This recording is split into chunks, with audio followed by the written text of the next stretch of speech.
Hey guys, this is Kamiguno, and today I'm doing a review for Arrow, the 100th episode, which is also part 3 of the 4-night crossover. So let's start talking about this episode. So here, we actually get to step away from the Dominator craziness, or at least action-wise, and go into our characters' heads. So the characters that are kidnapped are pretty much all the characters that were related to Arrow and people without powers. So you have Ray, Sarah, Diggle, Thea, and Oliver that go into this imaginary world of perfection, or at least for some of the characters. So Diggle is actually the Hood, which I guess that side of his story is not as perfect as the other characters.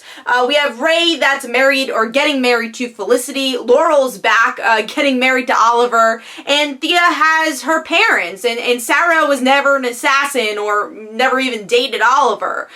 So that's the imaginary world that they live in. But they start to figure out through clues that this is not real. So, a lot of our characters is like, all right, well, we got to figure out how to get out of here. But then you have Thea, who wants to stay in this world. It's perfection to her. But then she says, all right, you know what? I need to go to my real family. And they fight their enemy. They fight their own worst enemies in a way. And that's how they get out. And they are still in the spaceship.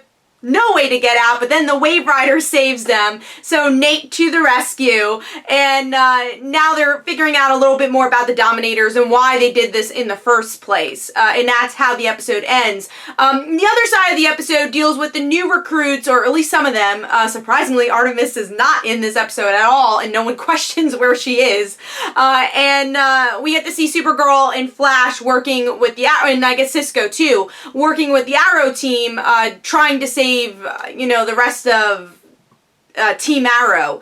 And they defeat this random cyber lady, and that's their part of the story. So what do I think of the story overall?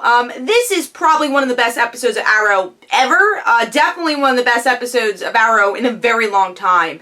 It gives everything you want, and it celebrates the show that literally made all 4 of these shows possible in such a heartwarming way. The one worry I had going into Arrow, or going into the 100th episode, was that it would focus too much on Oliver, but I think the show in this episode did such a good job at celebrating all characters, and that's because all 5 of those characters were kidnapped. It wasn't just Oliver's story. Obviously, he was the main character of this episode and of the show, and there's a lot of emotion on his shoulders, but it is about Thea, it's about Sarah, it's about Ray's journey, it's about Diggle's journey, and I really appreciated that. And then all the surprise cameos that we got. Deathstroke, not actually seeing his face, but still seeing him.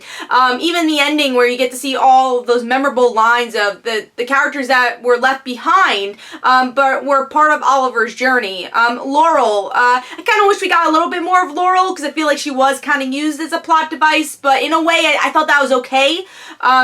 Hopefully there'll be more of Laurel in the future, who knows, just because they have that contract with her, but it was nice to see her and how important she was to all the characters connected, or at least Sarah and Oliver the most.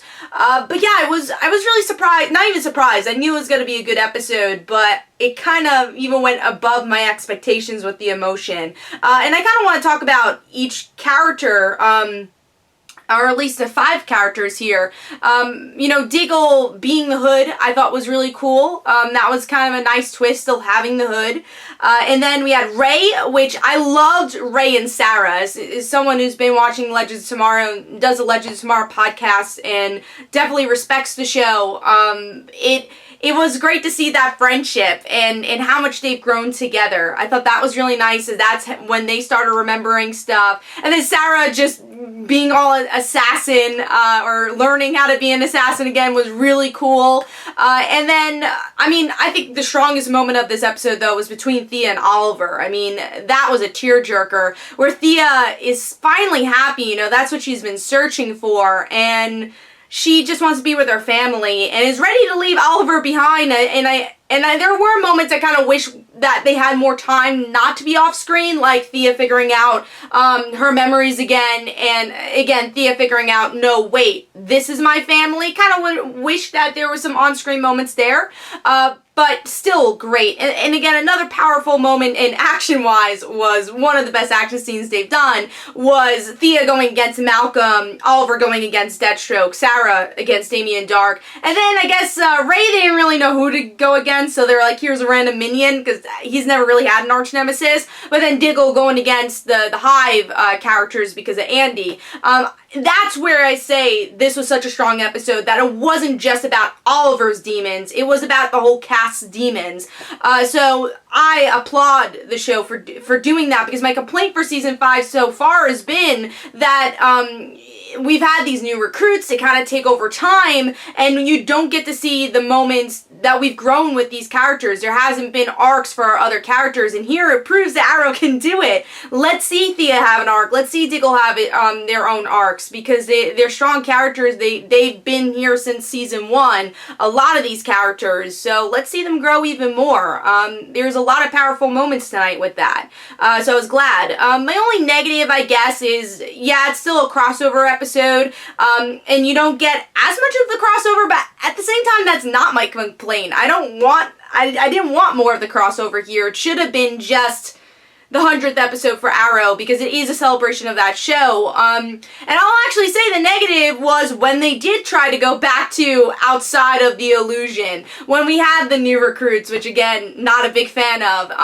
And then I felt like they just tried to stick in Supergirl and Flash just to do something, and fight the Cyber Lady, and I understand she was like the key to the puzzle to try to get them out of the Dominator ship, but still, I thought they could have weaved in that story better, because last episode they weaved in the plots of Flash, Arrow, and Legends, and I guess a little bit of Supergirl very well. Here was a little bit jarring, but then they weaved in Legends so well, and oh my god, Thea on the Wave Rider was amazing. It actually makes me want Thea to be part of Legends of Tomorrow. I think this episode has totally proven that. She would be a great addition to that show, but I love that, and all these characters on the Wave Rider, and how used to Ray and Sarah being in their comfort zone. But then you have Oliver and Thea and Diggle who are like, what's going on? And Thea making these side comments, I can't believe I've been on these many ships in one night, or in one day, and just talking about how weird it is, because that does show, you know, the grounded Arrow show, going into the weirdness of all the others and sci-fi elements. So I thought it was a great episode. I'm excited to see how Legends is gonna deal with the ending of the Dominators, because I still don't feel